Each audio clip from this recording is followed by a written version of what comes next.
বেশি আমলের আশা আমি আর করি না, বলেন সুবহানাল্লাহ।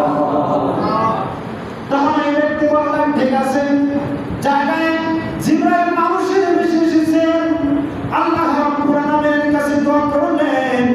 আল্লাহ রাব্বুল আলামিনকে বললেন, ও আল্লাহ, এই ব্যক্তিকে আপনি কুষ্ঠ রোগ থেকে মুক্তি দান করেন, বলেন সুবহানাল্লাহ। আল্লাহ রাব্বুল আলামিন তাকে জায়গায় ভালো করে দিলেন, বলেন সুবহানাল্লাহ। কুষ্ঠ রোগ থেকে মুক্তি দান করলেন, জায়গায় ভালো করে দিলেন। এবং আরেকটি কথা জিবরাইল আলাইহিস সালাম বললেন, এই মুহূর্তে আপনার সম্পদের মধ্য থেকে কোন সম্পদ হলে ভালো হয়? তখন ওই কুষ্ঠ ব্যক্তি বললেন, আমার যেহেতু ধন সম্পদ কোনো কিছুই না, এই মুহূর্তে আল্লাহ রাব্বুল আলামিন যদি একটি উট দান করতো, কি দান করতো?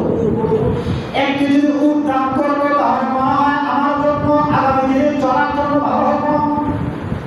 আল্লাহ রাব্বুল আলামিন ওই সময় জিবরাইল আলাইহিস সালামের মাধ্যমে জান্নাতি একটা উট সেই ব্যক্তি নিয়ে আসলেন এবং আনার পরে সেই উট ছিল পরবর্তী কয়েকদিন যাওয়ার পরে উট থেকে বাচ্চা হলো।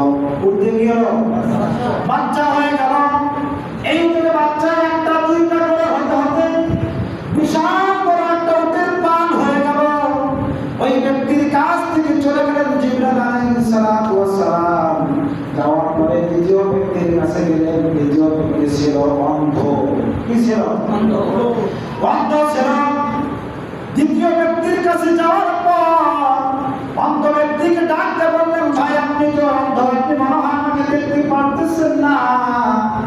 এমন অবস্থায় যদি আল্লাহ রাব্বুল আলামিন আপনাকে কোনো একটি নিয়ামত দান করে দেন, সেই নিয়ামতের আশা আপনি করেন কি করেন না? অন্ধ ব্যক্তি ডাকতে বললেন, অবশ্যই আমি এই নিয়ামতের আশা করি, বলেন সুবহানাল্লাহ। সেই নিয়ামতটি কি অন্ধ ব্যক্তিকে জিজ্ঞাসা করলেন। অন্ধ ব্যক্তি ডাকতে বললেন, আমি আমার চক্ষু দ্বারা কোনো কিছুই দেখতে পারি না, যদি এই সুন্দর দুনিয়া দেখতে পাই তাহলে আমার মতো খুশি এবং আল্লাহকে রাজি খুশি করার মতো পৃথিবীতে আরেকজন মানুষ আছে কিনা আমার জানা নাই।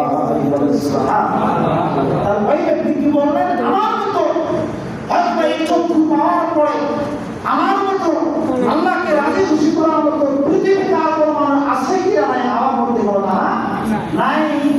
এই কথা বললেন জিবরাইল মানুষের বিশেষে আল্লাহ রাব্বুল আলামিনের কাছে দোয়া করলেন, আমার মালিক, আপনি চাইলে এই অন্ধ ব্যক্তিকে চক্ষু দান করতে পারেন। এই ব্যক্তির অনেক বড় আশা, এই চক্ষু দ্বারা আপনার নিয়ামত ভোগ করবে, বলেন সুবহানাল্লাহ। এই কথা বলার সাথে সাথে আল্লাহ রাব্বুল আলামিন জিবরাইল আলাইহিস সালামের দোয়া কবুল করলেন, বলেন সুবহানাল্লাহ। সাথে সাথে জায়গায় জিবরাইল আলাইহিস সালাম ওই অন্ধ ব্যক্তির চোখের মধ্যে হাত বুলিয়ে দিল। আল্লাহ রাব্বুল আলামিন এর বরকতে ওই অন্ধ ব্যক্তির চক্ষু ভালো হয়ে গেল, বলেন সুবহানাল্লাহ।